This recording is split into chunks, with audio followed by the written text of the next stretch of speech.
जैसे किसी बच्चे ने गलती की, पिताजी को ये सूचना लग गई और पिताजी ने दंड दिया, चलो 100 बार उठक बैठक करो। बच्चे ने उठक बैठक करना शुरू कर दिया। 10, 20, 30 बार उठक बैठक किया। आंखों से सुधारा बहने लगी, कंठ अवरुद्ध हो गया, फपक फपक के रोने लगा। पिताजी की दृष्टि फिर पड़ गई। उन्होंने कहा, इधर आओ। आंसू पोंछे, हृदय से लगाया, आखिर में अपना ही तो बेटा है, चलो हमने ही 100 बार उठक बैठक करने का विधान बताया था और हम तुमको 30 बार में एक क्षमा कर दे रहे हैं, 70 बार से बचा ले रहे हैं। पर एक शर्त है बालक। क्या पिताजी? अब दोबारा गलती नहीं होनी चाहिए। बच्चे ने कान पकड़ा, दोबारा गलती नहीं करेंगे। वैसे ही हम लोगों ने कोई त्रुटि की, परमात्मा ने दंड विधान कर दिया, चलो 84 लाख योनियों में उठक बैठक लगाओ। 10-20 बार सूकर कुकर बने, कीट पतंगा बने। ठाकुर जी की दृष्टि पड़ गई, दया लग गई। उन्होंने कहा, जाओ, मनुष्य बना रहे हैं पर कान पकड़ो, दोबारा गलती नहीं करोगे। क्या करेंगे? भजन करोगे। बोले, हाँ सरकार, हम भजन करेंगे। भगवान के कृपा के परिणाम स्वरूप हम लोगों को मनुष्य शरीर मिला भजन करने के लिए, पर हम भोगों में डूबे हुए हैं। तो मनुष्य बनना बड़ा कठिन कार्य है। भगवत कृपा से ही हमें प्राप्त होता। बड़े भाग मानुष तन पावा। कदाचित कोई मनुष्य भी बन जाए तो उससे ज्यादा कठिन क्या है?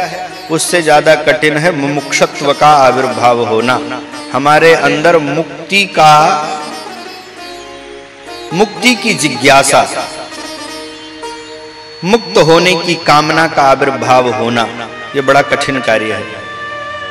हमारे अंदर मुक्त होने की भावना कहीं दिखाई पड़ रही है?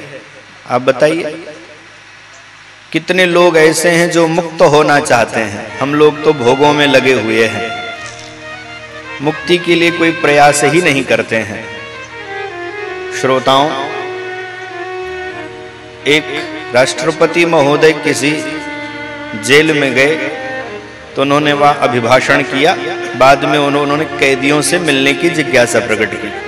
तो प्रत्येक कैदी के पास जा करके मिलते रहे, भैया कोई असुविधा हो तो बताओ, हम तुम्हारे देश के राष्ट्रपति हैं।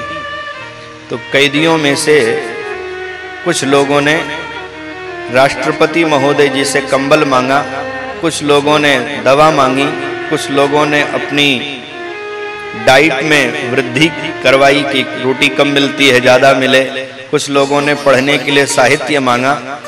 सब कुछ न कुछ मांग रहे थे। फिर एक कैदी की बारी आई। उसने समझ लिया कि भारत के राष्ट्रपति हैं, सर्वसमर्थ हैं। उसने कहा, हे राष्ट्रपति महोदय, अगर आप देना ही चाहते हो तो एक बार हमें यहाँ से बाहर निकलवाओ, अच्छा आदमी बन करके दिखाऊंगा। उसको राष्ट्रपति के प्रभाव का परिज्ञान था और राष्ट्रपति को भी ये बात अटपटी लगी कि सब लोग तो कमल मांग रहे हैं, भोजन मांग रहे हैं, दवा मांग रहे हैं, साहित्य मांग रहे हैं, पहला व्यक्ति है जो बाहर निकलना चाहता है। और राष्ट्रपति ने अनुमोदन कर दिया कि इसको अगली बार 15 अगस्त को मुक्त कर दिया जाए। राष्ट्रपति तो सुप्रीम कोर्ट से भी ऊपर होते हैं और वह अगले वर्ष छूट गया। कहने का अभिप्राय है कि भगवान ही राष्ट्रपति हैं और जब हमारे पास मांगने का अवसर आता है तो हम घर, गाड़ी, बंगला मांगते हैं और ये सब बंधन के कारण हैं।